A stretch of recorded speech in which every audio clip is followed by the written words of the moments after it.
تو مولانا صاحب تو سٹے اوے کریں گے. اب بلاول صاحب کا آپ دیکھ رہے ہیں رویہ ان کے ساتھ, تو ایک مجھے لگا کہ ایک ایسی سچویشن میں جہاں انہیں منزل بہت قریب دکھائی دے رہی تھی, اب وہ دور جاتی نظر آئی ہے, تو he is making such statements.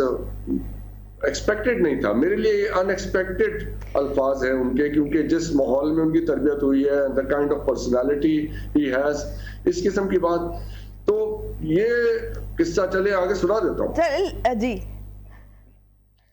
سنا دیتا ہوں. وہ یہ کہ اب یہ نہیں ہو پائے گی آئینی ترمیم. یہ شنگھائی تعاون تنظیم کا ہو جائے گا اجلاس, اس کے بعد زیادہ امکانات یہ ہیں, 90% امکانات جسٹس منصور علی شاہ صاحب اسی سپریم کورٹ کے چیف جسٹس بنیں گے, and there will be no amendment thereafter. دیکھیں یہ امینڈمنٹ اس گورنمنٹ کو سوٹ کرتی ہے جس کے پاس یہ یقین دہانی ہو کہ بھائی آپ اگلے 10-15 سال کہیں نہیں جا رہے. You know what I mean? کیونکہ اگر انہیں پتا ہے کہ یہ ترمیم کر کے یا کسی اور بات میں یہ اتنا وقت زیادہ نہیں ہے, تو یہ دوسری سائڈ پہ بیٹھ جائیں گے یہ ترمیم کر کے, یہ توق اپنے گلے میں ڈال کے. No, very unlikely. لیکن یہ بھی تو کہا جا رہا ہے کہ حکومت اور اتحادیوں کے لیے اس وقت یہ بڑا ضروری ہو گیا ہے کہ آئینی ترامیم آئیں, ادروائز جو ہے وہ سچویشن اپوزٹ بھی ہو سکتی ہے. تو اپوزٹ ہو چکی ہے, پہلے ہی ہو چکی ہے, جو ہونا تھا ہو چکا ہے. اب یہ ہے کہ جو ہے پرانی ٹیم جو تھی کیئر ٹیکر, لیکن مولانا فضل الرحمان جو ہیں وہ ان کو یہ جو جوڈیشل پیکج ہے اس پر تو اعتراض نہیں تھا, جو باتیں خبریں سامنے آ رہی تھیں. ان کو ملٹری کورٹس کے حوالے سے کچھ کنسرنز تھے, ان کے جو فنڈامنٹل رائٹس ہیں ان کے حوالے سے کچھ کنسرنز تھے, کہ یہ جو یہ ٹربلڈ ریجنز ہیں ان میں ملٹری کورٹس بنائی جائیں گی, وہاں چونکہ کوئی اور طریقہ جو ہے وہ کارگر ثابت نہیں ہو رہا, اس حوالے سے ان کے کچھ کنسرنز تھے. ادروائز جو خبریں آ رہی ہیں یہ ہے کہ جوڈیشل پیکج پر ان کو کوئی اعتراض نہیں تھا. بہت پریشانی ہے مولانا کو ان معاملات کی, جوڈیشل پیکج کی بھی. ایگزیکٹلی. دیکھیے مولانا صاحب جو ہیں پاور پالیٹکس کرتے ہیں اور سنجیدہ آدمی ہیں, وہ اس قسم کی بات انہوں نے پہلے کہا کہ ہمیں کانسٹیٹیوشنل کورٹ پہ کوئی پرابلم نہیں ہے, ہم اس میں اپنا ڈرافٹ بنا کے لے کے آئیں گے. پرسوں انہوں نے کیا فرمایا کہ ہم آئینی بینچ بنانا چاہتے ہیں with in the supreme court. He has changed his position clearly. He is not supporting. اور پھر آپ دیکھیے نا اور محرکات, دوسرے انڈیکیٹرز دیکھیں. 2-3 دن پہلے ہی ایم کیو ایم نے بھی بیک آؤٹ کر دیا کہ جی ہم بھی سوچیں گے.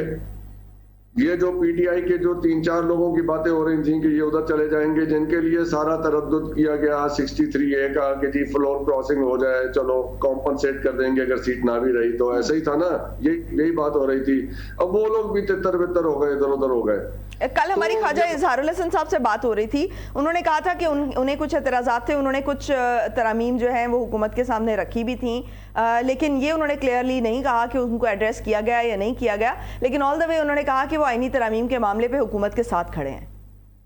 دیکھیں دھیمی باتیں تو ہوتی رہیں گی کہ ہم کر رہے ہیں, ہم سوچ رہے ہیں, نیا ڈرافٹ بن رہا ہے, نہیں بن رہا ہے, پھر اچانک ایک دن کنسنسس ہو جائے گا کہ جسٹس منصور علی شاہ صاحب ہی سب سے موزوں شخصیت ہیں سپریم کورٹ کو ہیڈ کرنے کے لیے, اور سب کچھ ٹھیک ہو جائے گا. اور اس کے بعد جو ہوگا وہ پھر ابھی ذرا قبل از وقت ہے کہنا کیا ہوگا. لیکن ہو سکتا ہے سپریم کورٹ کے حوالے سے جسٹس منصور علی شاہ کا معاملہ اتنا کمپلیکیٹڈ نہ ہو, آئینی عدالت جو ہے وہ بنا دی جائے, تو وہ اس کے بعد سپریم کورٹ والا معاملہ جو ہے وہ چونکہ آئینی معاملات جائیں گے ہی آئینی عدالت میں, تو اس کے بعد جو ہے وہ زیادہ کنسرن نہیں رہے گا.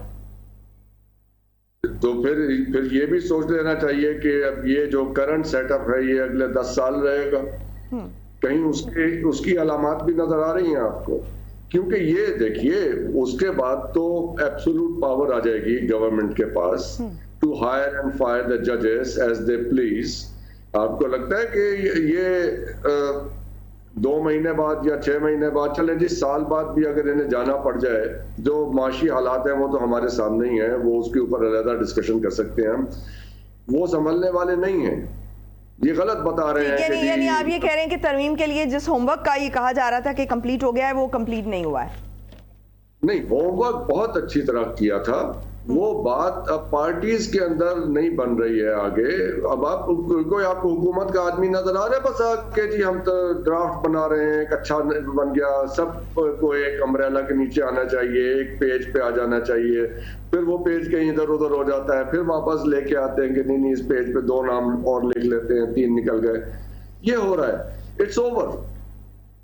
ڈاکٹر صاحب ٹھیک, ڈاکٹر صاحب میں کچھ معیشت کے حوالے سے بھی بات کرنا چاہ رہی ہوں کہ جو سعودی وزیر سرمایہ کاری ہیں وہ کل پاکستان آئیں گے. $2 ارب کے معاہدوں پر دستخط کا امکان ظاہر کیا جا رہا ہے. کیسے دیکھتے ہیں اس میٹنگ کو, کتنی اہمیت کی حامل ہے یہ, خاص طور پر جب پاکستان کا ایک جیو پولیٹیکل رول ہے ایران اسرائیل جو اس وقت کنفلکٹ چل رہا ہے اس حوالے سے؟ $2 ارب کی انویسٹمنٹ پاکستان کے حالات کو دیکھتے ہوئے تو پینٹس ہے. $2 ارب کی جو انویسٹمنٹ ہوگی, آئی ڈونٹ نو کہ اس کی اس وقت سٹیٹس کیا ہے. وہ MOU ہے تو پھر ایک فوٹو سیشن ہے. جیسے پہلے انہوں نے کہا تھا کہ جی ہم آئل ریفائنریز میں انویسٹمنٹ کریں گے, کچھ بھی نہیں ہوا. کب کی بات ہے, 2 سال گزر گئے اس بات کو. ایک ایسے ہی ایک اور ایک نائس جیسچر, اور اگر ہو بھی جائے تو یہ $2 ارب کی جو انویسٹمنٹ ہوگی وہ کتنے دورانیے میں ہوگی, وہ کیا اگلے 3 مہینے میں ہو جائے گی یا اگلے 3 سال میں ہوگی, یہ ٹائم فریم ہمارے سامنے آئے گا تو ہم تبصرہ کرنے قابل ہوں گے اس کی اہمیت پہ. اور اگر ہو بھی جائے تو $2 ارب کی انویسٹمنٹ کون سی بڑی بات ہے اس ملک کے حالات کے اندر. آپ ذرا یہ دیکھیے کہ آپ کے ملک میں لوگوں کے پاس بہت پیسہ ہے. یہ 2 مہینے پہلے تو آپ کی حکومت نے لوکل مارکیٹ سے $6 ارب اٹھائے ہیں. تو جو لوگ ڈالر اپنے یہاں پہ کہیں چھپا کے بیٹھے ہوئے ہیں وہ کیوں نہیں لگاتے آ کے؟ کچھ سمجھائے نا مجھے.